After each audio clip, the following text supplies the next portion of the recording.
여러분 안녕하세요. 오늘은 마태복음 12장 38절부터 50절까지 말씀을 같이 공부하도록 하겠습니다. 3월 27일 날 저희들이 이제 또 목장 식구들과 직접 대면하는 것이 아니라 또 이렇게 카톡이나 또 구글 같은 그런 앱을 사용해서 만날 것이지만 그 가운데서도 하나님 말씀을 열심히 같이 나누는 그런 시간이 되기를 소망하면서 함께 공부하도록 하겠습니다. 오늘 내용에서는 그 율법학자들과 바리새파 사람들이 예수님께 표징을 보여달라고 요구하는 대목입니다. 근데 사실 우리가 얼핏 생각하면 이것이 사람들이 예수님을 메시아로 믿기 위해서 보여달라고 하나라는 그런 생각을 할 수 있는데요. 그런 것은 아닙니다.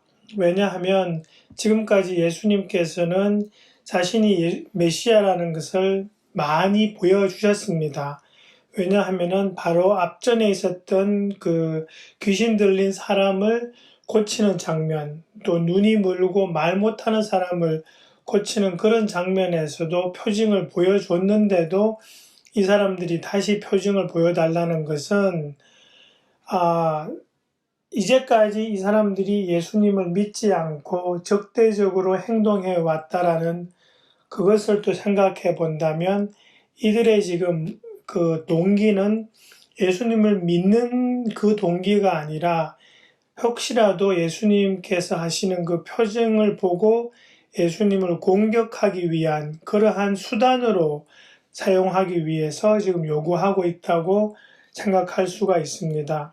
왜냐하면 그 12장 27절 같은 데 보면은 바알세불의 힘을 빌어서 귀신을 내쫓는다고 했던 사람들이기 때문에 예수님께 선한 의도로 그렇게 표징을 보여달라고 했을 것 같지가 않기 때문입니다. 그런 이 사람들에게 예수님께서 악하고 음란한 세대라는 그런 말씀을 하십니다. 이 악하고 음란한 세대라는 표현은 사실은 영적인 표현입니다. 이것은 영적으로 지금 하나님을 대적하는 그런 상태를 표현하는 말인데요.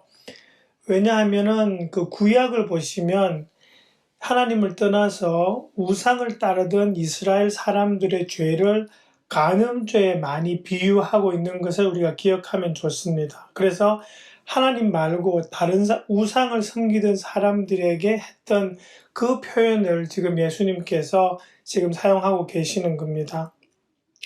그리고 그 다음에 이제 예수님께서 그 요나의 표징을 이야기하시면서 사흘 낮과 사흘 밤 동안 땅 속에 있을 것이다 라는 그런 표현을 하십니다. 아마 많은 분들이 이 부분에 대해서 의문을 가지고 계실지도 모르겠는데요. 저희들이 지금 현재로 하루 이틀 사흘 이런 식으로 날짜를 헤아리는 방법을 사용하면 이것은 사실은 정확한 표현이 아닙니다. 왜냐하면 예수님께서는 금요일 늦은 오후에 돌아가시고 묻히셨다가 주일 해뜰 무렵에 부활하셨습니다. 다시 말해서 그 시간으로 따지면 채 48시간이 되지 못합니다. 그런데 사흘 낮, 사흘 밤이라는 말씀을 하시거든요. 근데 이것은 오늘날의 어떤 표현하는 그 방법으로 이해할 것이 아니라 예수님 그 당시에 어떤 식으로 이 날짜를 카운트했나를 생각하면 좋습니다. 구약에 보시면은 어떤 표현들이 많냐 하니까 하루 온종일이 아니더라도 하루의 어떤 일정 부분이 포함이 되면은 하루라고 치는 표현이 많았습니다. 예를 들어서 창세기에 나오는 42장 또 사무엘상 30장 12절 같은 경우에 나오는 부분에 그런 예가 등장합니다. 그러니까 완전히 24시간을 카운트하는 것이 아니라 하루의 어떤 부분이라도 포함이 되면 하루 그런 식으로 표현하는 거죠. 사실 이것을 이해하게 하는 데는 또 예수님께서 사흘째 되는 날에 부활하신다고 하신 그 16장 21절의 말씀을 참고하면 좋습니다. 만약에 우리가 하는 식으로 날짜를 계산하면 예수님께서 온전히 사흘 동안, 예를 들어서 72시간 동안 땅속에 묻혀 계시다가 부활하시면 이건 사흘째가 아니라 나흘째 부활하신 것이 되는 것이죠. 그래서 예수님께서 사흘째 부활하신다고 하신 그 말씀을 빌면 오늘 우리 한국식으로 카운트하는 게 있죠.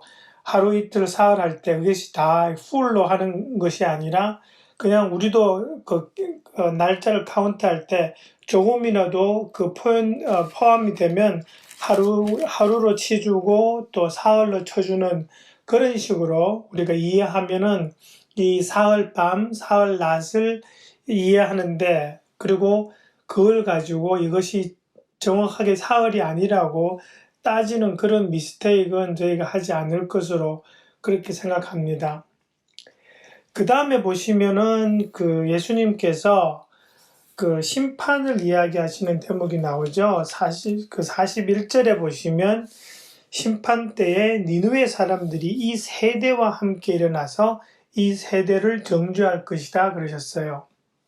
그러니까 지금 정죄의 대상이 율법학자들과 바리새파 사람이 아니라 이 전체 세대로 확대되고 있다는 걸 알 수 있는데요.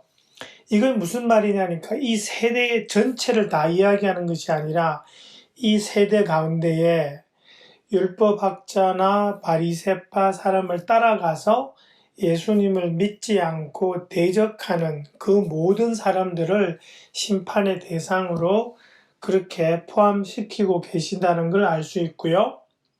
또 심판하는 사람들 중에 니느웨 사람과 남방 여왕을 지금 들고 계시는데 이 사람들은 하나의 예입니다. 그러니까 누구냐 하니까 니느웨 사람들은 요나의 말씀을 듣고 요나가 전한 하나님의 말씀을 듣고 회개한 사람들이거든요. 그리고 남방 여왕은 그 열왕기상 10장에 보시면 그 솔로몬을 방문하고 난 다음에 솔로몬을 통해서 하나님을 알게 되고 그 이후에는 하나님을 경외한 사람이거든요. 다시 말해서 어떤 한 메신저를 통해서 하나님을 알게 되고 그를 하나님을 받아들인 사람들이 나중에 일어나서 이 세대 사람들을 심판할 거라는 그 말씀입니다. 왜냐하면 지금 이 세대 사람들은 하나님이 보내신 가장 중요한 그 메신저이신 우리 예수님을 믿지 않기 때문입니다. 그래서 이 남방 여왕이라는 것을 잠깐 찾아보시면 여러분들이 열왕기상 10장 1절부터 13절에 나오는 내용인데요.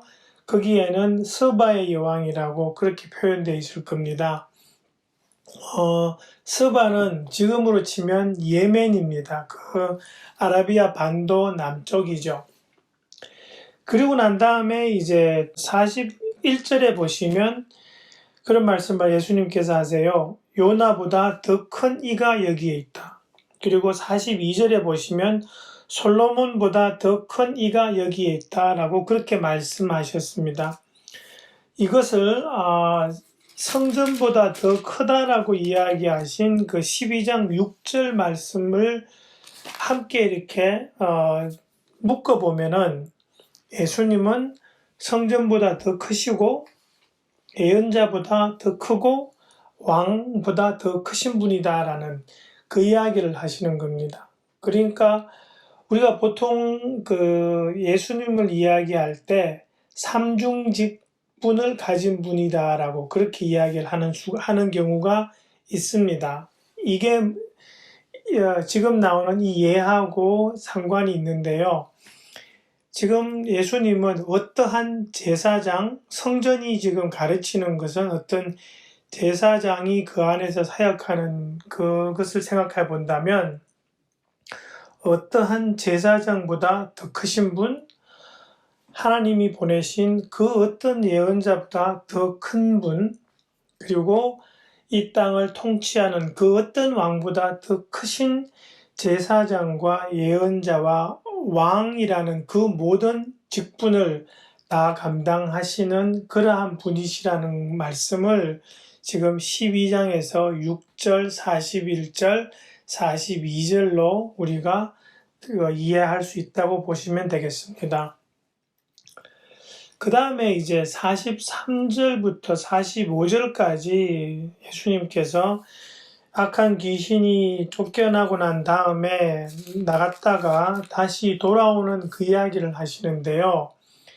이 부분을 이해하려면 사실은 앞에 있었던 22절부터 29절에서 이 예수님께서 귀신 들려서 그 눈물고 말 못하는 사람을 귀신을 쫓아내고 난 다음에 고치신 그 이야기를 하셨다는 그 부분하고 연결시키면 더 좋습니다. 왜냐하면 지금 이 계속 대화가 거기에서 진행되고 있었거든요. 율법학자들하고 바리새파 사람들이 예수님께서 보여주신 그 표징을 믿지 않고 오히려 예수님을 공격했단 말이죠.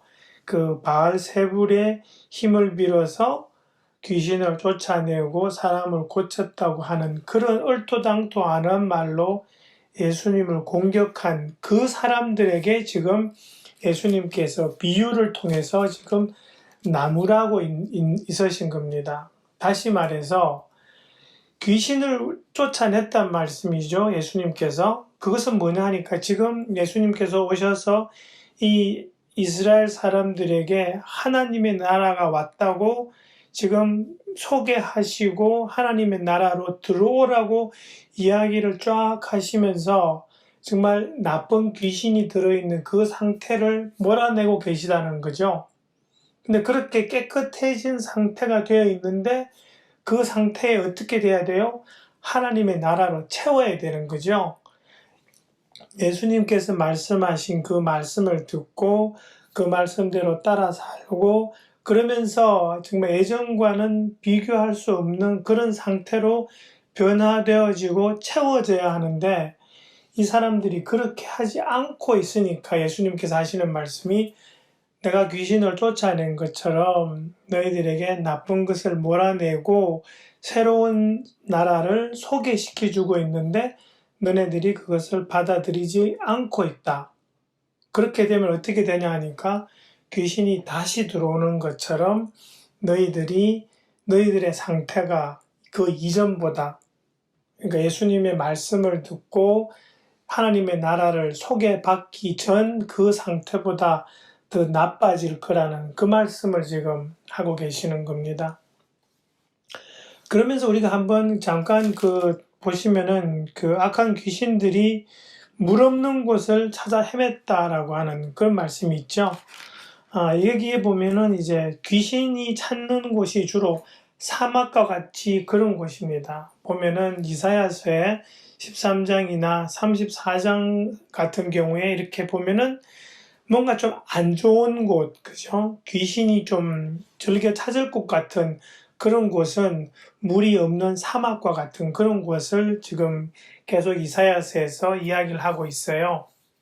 네, 그런 걸 좀 이해하시면 물 없는 곳은 귀신이 좋아하는 곳, 이러는 곳을 지금 상징하고 있겠다라고 이해하시면 되고요. 그 뒤에 보시면은 7 귀신을 데리고 온다 그러는데 사실은 이것은 귀신 7을 데리고 왔다라는 기보다는 완전한 수거든요. 7은. 그러니까 나중에 귀신들이 돌아와서 그 나갔던 집을 다시 차지하는데 완전하게 완벽하게 그렇게 장악한다라는 그런 것을 의미하기 위해서 7 귀신을 말씀하고 있다고 보시면 더 이해가 쉬우실 것 같습니다. 그 다음에 이제 마지막 46절부터 50절로 넘어가면 이 내용은 사실은 이 앞에 있는 12장까지의 내용과 13장으로 넘어가는 전환 과정에서 언급되어지는 구절입니다. 그렇게 이해를 하시면 색다른 내용들이 이 중간에 앞의 내용과 뒤의 내용을 연결하면서 등장하고 있다라는 걸 생각하시면 이해가 좀 쉬우시고요. 쉽게 보시면 예수님의 가족이 등장합니다. 근데 보시면 어머니와 형제들이라고 해서 아버지 요셉이 지금 빠져 있습니다. 근데 그 요셉에 대한 이야기는요, 누가복음에서 예수님이 12살 때 예루살렘을 다녀오신 일이 있죠. 그 가족들과 함께. 그때 마지막으로 요셉이 언급되고 그 이후로는 성경에서 언급이 되지 않습니다. 그래서 추측은 아마 요셉이 일찍 죽지 않았을까라는 것이 추측이 되고요. 그리고 지금 예수님의 어머니와 형제들이 예수님을 찾아왔는데요. 그 이유를 하나 살펴볼 수 있는 구절이 그 마가복음 3장 21절입니다. 거기에 보면은 예수님이 미쳤다는 소문을 들은 가족들이 그를 붙잡으러 나섰다라는 그런 구절이 있습니다. 그래서 아마 사람들 사이에서 이렇게 지금 예수님에 대한 나쁜 소문이 돌아다니고 있으니까 가족들이 이제 예수님을 데리러 오려고 지금 만나러 온 것 같은 그런 것을 우리가 지금 마가복음 3장 21절을 통해서 또 추측할 수 있고요. 또 하나는 요셉이 죽었다는 것을 가정하면 예수님은 장남입니다. 그래서 장남으로서 가족을 부양해야 하는 책임이 있습니다. 그래서 예수님한테 와서 지금 그 밖에 돌아다니면서 기적행하고 사람들한테 미쳤다라는 말 듣는 그런 것보다 네가 지금 우리 가족한테 돌아와서 장남으로서의 책임을 다해야 되지 않겠냐라고 그렇게 이야기하려고 하는 그런 목적들도 가족들이 가지고 있었을 것으로 그렇게 생각을 해볼 수 있겠습니다. 그리고 보시면 여러분 그 47절을 보시면 큰 대괄호로 묶여져 있습니다. 이것은 무엇이냐 하니까 지금 신약 성경은 원래 있던 원본이 없고요. 다 사본들로 지금 구성되어 있습니다. 그러니까 이제 처음에 있었던 원래 오리지널이 있었을 것이고 많은 사람들이 그것을 필사했습니다.